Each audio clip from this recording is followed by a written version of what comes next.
संतान के रूप में कौन आता है? पूर्व जन्म के कर्मों से ही हमें इस जन्म में माता पिता, भाई बहन, पति पत्नी, प्रेमिका, मित्र शत्रु, सगे संबंधी इत्यादि संसार के जितने भी रिश्ते नाते हैं सब मिलते हैं, क्योंकि इन सब को हमें या तो कुछ देना होता है या इनसे कुछ लेना होता है।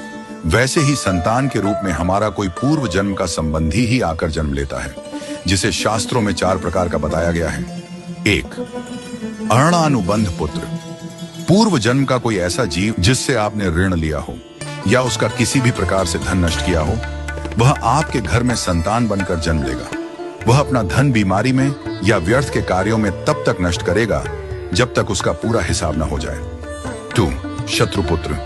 पूर्व जन्म का कोई दुश्मन आपसे बदला लेने के लिए आपके घर में संतान बनकर आएगा। बड़ा होने पर वह माता पिता से मारपीट, झगड़ा करेगा या उन्हें सारी जिंदगी किसी न किसी प्रकार से सताता ही रहेगा।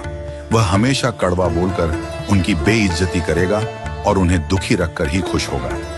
3. उदासीन पुत्र। इस प्रकार की संतान न तो माता पिता की सेवा करती है, न ही कोई सुख देती है। वह उन्हें उनके हाल पर मरने के लिए छोड़ देती है।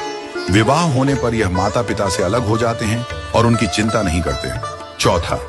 सेवक पुत्र। पूर्व जन्म में यदि आपने किसी की खूब सेवा की है तो वह अपनी की हुई सेवा का ऋण उतारने के लिए आपकी सेवा करने के लिए पुत्र बनकर आता है। जो बोया है वही तो काटोगे। यदि अपने माता पिता की सेवा की है तो ही आपकी संतान बुढ़ापे में आपकी सेवा करेगी, वरना कोई पानी पिलाने वाला भी पास न होगा।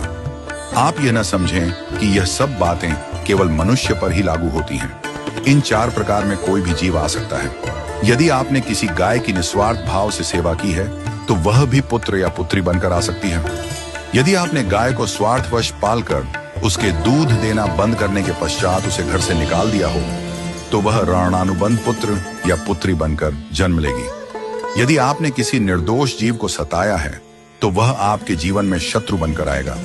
इसलिए जीवन में कभी किसी का बुरा न करें, क्योंकि प्रकृति का नियम है कि आप जो भी करोगे उसे वह आपको इस जन्म में या अगले जन्म में 100 गुना वापस करके देगी।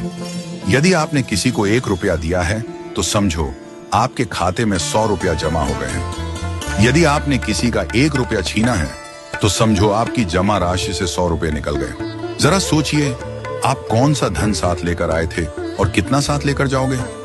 जो चले गए वे कितना सोना चांदी साथ ले गए? मरने पर जो सोना चांदी धन दौलत बैंक में पड़ा रह गया, समझो वह व्यर्थ ही कमाया। औलाद अगर अच्छी और लायक है तो उसके लिए कुछ भी छोड़कर जाने की जरूरत नहीं है, वह खुद ही कमा लेगी। और औलाद अगर बिगड़ी या नालायक है तो उसके लिए जितना भी धन छोड़कर जाओ वह चंद दिनों में सब बर्बाद करके ही चैन लेगी। मैं, मेरा, तेरा और सारा धन यहीं का यहीं धरा रह जाएगा, कुछ भी साथ नहीं जाएगा। साथ यदि कुछ जाएगा भी तो सिर्फ अच्छे बुरे कर्म ही साथ जाएंगे।